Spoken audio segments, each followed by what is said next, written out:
Bonsoir tout le monde, bienvenue dans votre journal de ce lundi 20 janvier. À la une, ce soir, Maritima s'est rendue à Miramas, 4 jours après le terrible incendie criminel dans un appartement qui a coûté la vie à une femme de 41 ans et à son fils de 5 ans. Du côté des habitants dans la cité des Molières, où les flammes ont laissé des traces, c'est la stupeur et l'émotion qui priment chez les habitants. Au micro de Flavio Noriga. Ça m'a touché, hein. Ça a touché tout le monde d'ailleurs, je pense. C'est un choc, hein, parce que en plus dans une petite ville comme ça, c'est quand même assez choquant, surtout pour les enfants et puis la maman en plus. Bien sûr qu'on a de la tristesse, c'est normal que ça fasse peur, c'est normal qu'on soit triste pour ce qui s'est passé pour l'enfant et sa maman, même pour les autres, hein, pour la petite et son papa aussi. Franchement, j'étais vraiment triste, hein. Vraiment triste, hein. J'avais le cœur lourd, hein. Surtout qu'on connaît tout le monde ici, c'est un petit quartier, on connaît tout le monde, comme il a dit monsieur le maire, c'est une petite ville, on se connaît tous. Et on était, franchement, pour moi, je suis un peu bouleversée. Après, on se sent vraiment pas en sécurité.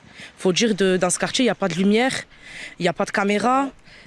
Franchement, il n'y a rien du tout. La nuit, déjà, on ne peut même pas sortir tranquille ou jeter les poubelles ou quoi. On est obligé d'attendre le matin. Avec tout ce qui se passe en ce moment, franchement, on se demande qu'est-ce qu'ils font les forces de l'ordre et qu'est-ce qu'il fait monsieur le maire. L'enquête est toujours en cours pour élucider les motifs de ce crime d'une absolue gravité selon le procureur. À Marseille, aujourd'hui, Martine Vassal a présenté ses vœux à la presse et elle en a profité pour faire des annonces qui concernent le possible déménagement des tribunaux à Marseille. Ils devraient quitter le centre-ville pour intégrer une cité judiciaire neuve, comme l'avait annoncé l'ancien garde des Sceaux. Mais la question de la reprise des bâtiments se pose notamment pour y faire vivre des commerçants. Martine Vassal propose d'y faire emménager les équipes de la métropole qui travaillent actuellement dans la tour, la Marseillaise. Le gouvernement nous demande de faire des économies. Il faut qu'on fasse des économies. On a négocié qu'elles soient le moins lourd possible pour nos finances publiques. Nous avons des budgets qui sont à l'équilibre. Et donc, on a cherché des moyens également pour rentabiliser nos frais de fonctionnement. Quand on est à la Tour de la Marseillaise, nous sommes locataires, donc on a des frais de fonctionnement. Si on est à la place Joseph-Vautrin, on devient propriétaire. Donc là, c'est de l'investissement, ça nous coûte moins cher. Donc c'est là où on fait des économies et c'est du gagnant-gagnant pour tout le monde. Plus de 1500 agents qui permettront de faire vivre le centre-ville et ses commerçants. Donc oui, c'est une solution en fonction de l'endroit et du moment où la justice partira du centre-ville. Avant d'accueillir du monde, les bâtiments seront rénovés, certaines parties pour être entièrement reconstruites. Si le quartier d'Arinque a été mentionné pour la cité judiciaire, c'est l'hypothèse du centre-bourse qui a surtout été avancée, entre autres par le maire de Marseille, Benoît Payan, qui était justement cet après-midi avec Paul Watson, le fondateur de Sea Shepherd, libéré par le Danemark le 17 décembre dernier. Il risquait alors l'extradition vers le Japon et Marseille avait très vite apporté son soutien aux défenseurs des baleines. Toujours dans la cité phocéenne, quel avenir pour la place Sébastopol? La mairie veut rendre le lieu plus attractif en accordant davantage d'espace aux piétons. Alors qu'en pensent les habitants et les commerçants? Réponse sur place avec Bérénice Vazac. Je pense que les travaux ne sont pas expliqués correctement et même je suis contre de diminuer l'espace pour les gens qui se garent, par exemple. Alors je vous avoue que nous, ça nous fait un petit peu peur en fait tout ça, hein. Sachant que ici c'est quand même, ces places elles sont vraiment, indispensables pour les gens qui viennent ici. Cela permet de leur garer et d'aller faire plusieurs commerces à la fois. Et j'ai peur le fait de ne plus pouvoir se garer, qu'ils aillent voir ailleurs tout simplement. Moi la place elle me convient, je trouve que, comment on peut dire, dans l'ensemble, non, je la vois bien moi la place. Moi j'aime bien mais elle a beaucoup changé. Il y a moins de commerçants et beaucoup moins de clientèle. Parce que là, nous, on aura 2 ans quand même de coupure et 2 ans où c'est qu'on va être, nous. Et pendant les travaux, vous viendrez, vous, avec les bourris, même s'ils coupent en deux le marché, on va être là, ils vont commencer là-bas. Mais avec le bruit et la poussière, ça va être, excusez-moi le terme, le bordel. Le maire de secteur Didier Jo assure de son côté que toutes les phases de son projet seront réalisées en concertation avec la population. Et même s'il y a des oppositions à ce projet, il se dit confiant pour le bon déroulement de cette qualification. Vous avez peut-être vu un important panache de fumée du côté de Berre. Une torche a été déclenchée par mesure de précaution après une panne survenue à 14h. Mais la flamme s'est ensuite couplée à un incendie sur le pôle pétrochimique. On vous tient évidemment au courant de l'évolution de la situation sur notre site maritima.fr. À Martigues, ras-le-bol des habitants face aux fermetures à répétition des bureaux de poste. La semaine dernière, c'était le bureau du quartier de Croix-Sainte qui était totalement fermé. Incompréhension, résignation ou amertume, les usagers ont organisé une mobilisation citoyenne pour défendre le service public. Reportage de Rémi Reponti. Ce samedi matin à Croix-Sainte, les habitants du quartier qui se présentent au bureau de poste trouvent porte close. Une affichette indique « Fermeture exceptionnelle, retrait de vos lettres et colis à la poste de Ferrières ». Je trouve que c'est déplorable. Je viens poster du courrier, la poste est fermée, il faut partir sur Ferrières ou Jonquière. Pour les gens du quartier, c'est dommageable. Le service public n'est plus assuré ? Absolument pas, et de moins en moins bien, faute de présence et de personnel. Comment vous allez faire ? Ah ben là, je sais pas, parce que c'est la poste de Croix-Sainte qui gère tous mes papiers. Alors je ne sais pas où je vais aller maintenant. Je suis dépitée, c'était un courrier assez important que je devais déposer et de l'avoir fermé, oui, ça me contrarie, ça m'embête. C'est un service public, un service ouvert à tous et c'est pas normal que ce soit fermé, qu'il manque d'effectifs. Et samedi, à la maison des syndicats, on fait une réunion publique avec les élus. Président du comité de vigilance postale, Francis Fournier lutte depuis déjà des années contre ces fermetures. On ferme ce bureau toute la semaine parce qu'il manque du personnel et le personnel de Croix-Sainte a été transféré à Ferrières. Voilà. Donc toute la semaine, les gens de Croix-Sainte ont été privés de bureau de poste. On est victime de ces fermetures intempestives que connaît le bureau de la Couronne, que connaît aussi Ferrières de temps en temps et que connaît de plus en plus régulièrement le bureau de Croix-Sainte. Pour Jean-Claude Morinet, ancien postier et membre du comité de vigilance postale, les missions de service public de la Poste ne sont plus assumées par l'entreprise. La Poste est une entreprise 100% publique. C'est une société anonyme depuis 2010, mais 100% publique. Et je rappelle que les missions de service public ont été garanties en 1990, quand la Poste est passée d'administration à une entreprise de droit public. Donc ça date de 1990, c'était une garantie pour l'ensemble de la population qu'elle continuerait à appliquer et à donc mettre en œuvre les missions de service public qui aujourd'hui sont complètement bafouées. Une réunion publique contre la fermeture définitive de la poste de Ferrières aura lieu le samedi 25 janvier à Martigues, à la Maison des syndicats à 10h30. Le centre-ville de la Venise provençale qui est aussi une nouvelle fois animé par les travaux du pont Levant. Toute cette semaine jusqu'à samedi midi, les voitures ne pourront pas l'emprunter pour traverser le canal. Pour essayer de compenser au maximum la perturbation, la métropole a décidé d'étendre les horaires des navettes maritimes. Le capitaine de ces navettes justement a répondu aux questions de Davy Moisson. Ce matin, ça se passe plutôt bien. Il y a du monde sur les plusieurs points d'ancrage, en comptant la médiathèque d'Aigu et le marché. Donc, c'est pas mal. Comme vous pouvez voir embarqué. Ça tourne pas mal. Il y a beaucoup de monde, oui. Je pense qu'on va tourner à 1500, voire 2000 par jour. Facilement. En temps normal, ça serait entre 4 et 500. Voilà, oui. Je dirais doublé par rapport aux autres jours, même triplé. Ah oui, aisément, oui. On peut venir avec sa trottinette, avec son vélo ? Oui, en fonction que s'il n'y en a pas 10, voilà. Mais 2-3 vélos, comme vous avez pu voir tout à l'heure, on peut les mettre devant et voilà, c'est possible. Bon, maintenant, si on peut éviter, c'est que mieux, parce qu'il y a beaucoup de passagers quand même qui montent et qui descendent, voilà. Vous pouvez nous rappeler à quelle fréquence cette semaine la navette passera ? Nous, c'est toutes les 10 minutes, à compter de 6h du matin jusqu'à 21h45, dernier départ de la mairie. Je trouve que c'est agréable et puis on a l'air de la mer, donc ça fait du bien, on voyage un petit peu. On prend la navette maritime parce que j'habite côté Ferrières et je travaille côté Jonquière, donc je me déplace en bateau et c'est très bien. On a l'habitude de la prendre ou là c'est vraiment exceptionnel ? Moi de mon côté c'est assez exceptionnel, mais dans ce genre de situation on n'a pas trop le choix. Donc, je pense que vu l'état des quais, des trottoirs, il était important de faire des travaux de réparation. Oui. Le plus simple c'est quoi ? C'est de prendre son mal en patience, de s'organiser cette semaine, c'est ça ?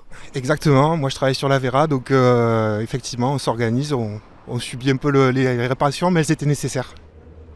Pour les piétons, la traversée reste possible, sauf ce jeudi de 14 à 22h. Un mot d'international à présent, loin de chez nous, c'était le grand jour pour Donald Trump, investi comme 47e président des États-Unis. 25 000 policiers et militaires étaient mobilisés, 48 km de barrières, des snipers sur les toits et des drones dans le ciel. Le dispositif de sécurité déployé était particulièrement important pour ce jour historique. Au Proche-Orient, la trêve est entrée en vigueur. Hier, 3 otages israéliennes ont été rendus. Quelques heures plus tard, Israël a libéré 90 détenus palestiniens. Une polarisation croissante entre des femmes plus féministes et des hommes parfois sensibles à des discours masculinistes. Ce sont les conclusions du rapport annuel du Haut Conseil à l'égalité sur l'état du sexisme en France. Selon le rapport, 6 Français sur 10 estiment qu'il est difficile d'être une femme. C'est le cas de 86% des femmes de 25 à 34 ans contre seulement 66% des jeunes hommes. Un sexisme qui s'est tristement illustré il y a quelques jours chez nous. Une éducatrice du club de foot de Marignane, Gignac-Côte-Bleue, a été victime des insultes de l'entraîneur adverse lors d'un match U13 face à Vitrolles. Retourne faire ta vaisselle, des propos filmés et relayés sur les réseaux sociaux. Ça n'a jamais été aussi violent, témoigne la femme de 30 ans qui a déposé une main courante.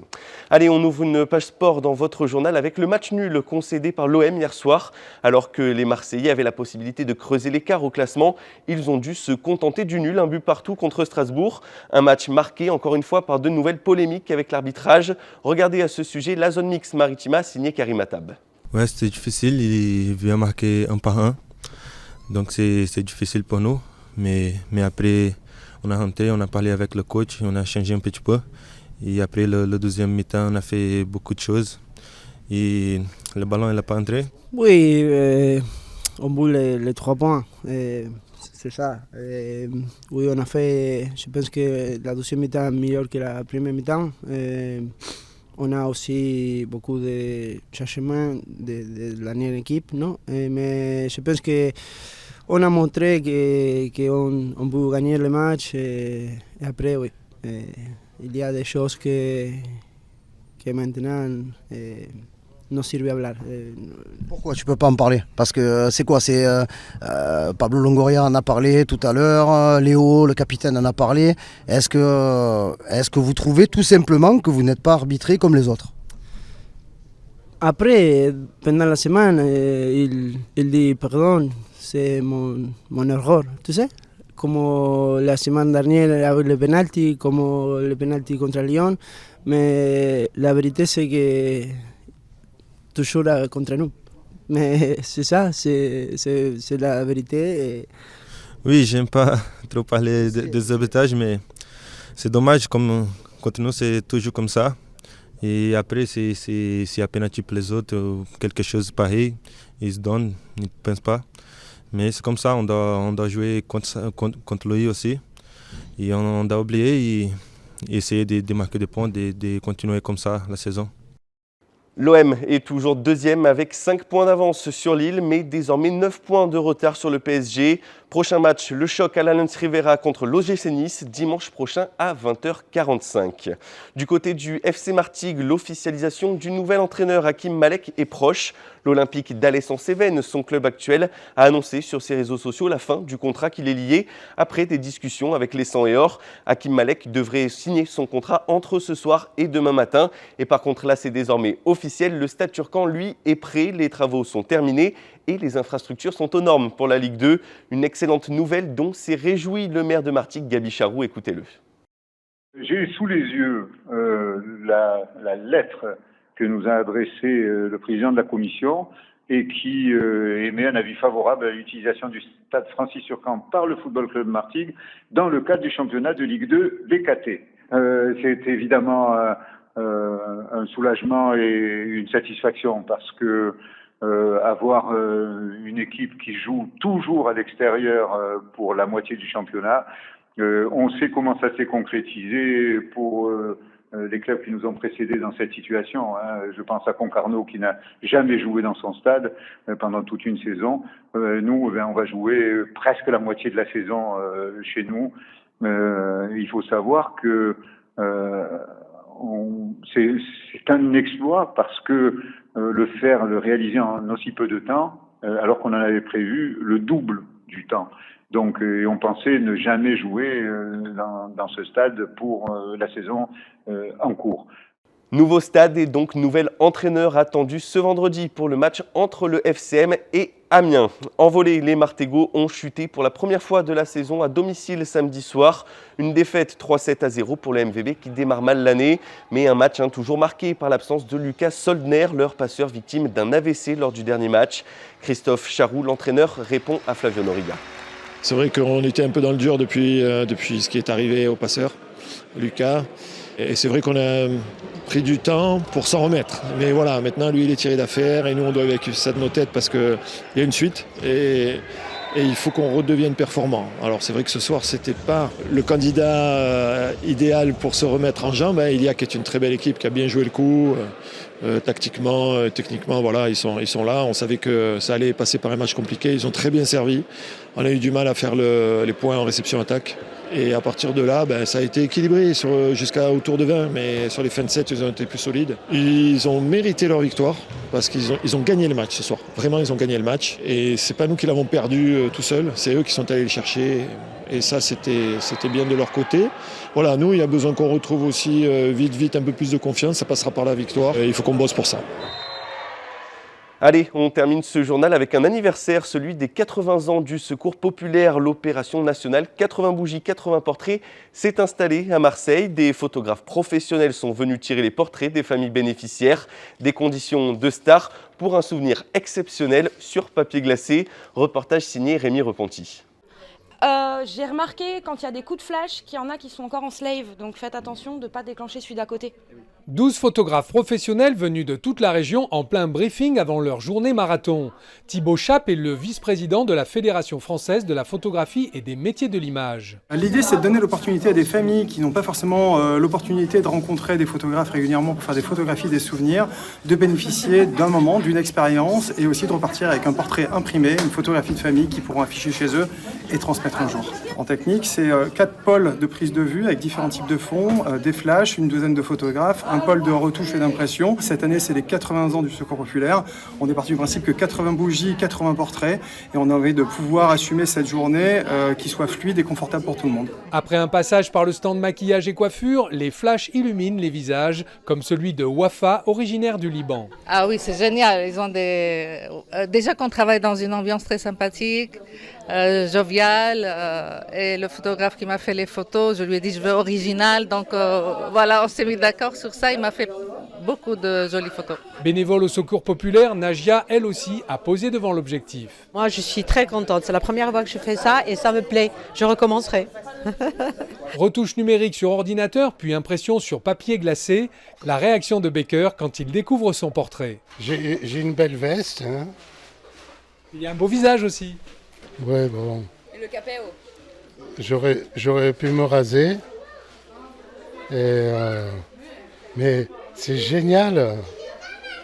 L'estime de soi s'en trouve renforcée et pour Adia Chebout, développeuse des solidarités au Secours populaire 13, ces portraits photos sont destinés à traverser le temps. C'est vraiment quelque chose qui va rester, notamment pour les enfants.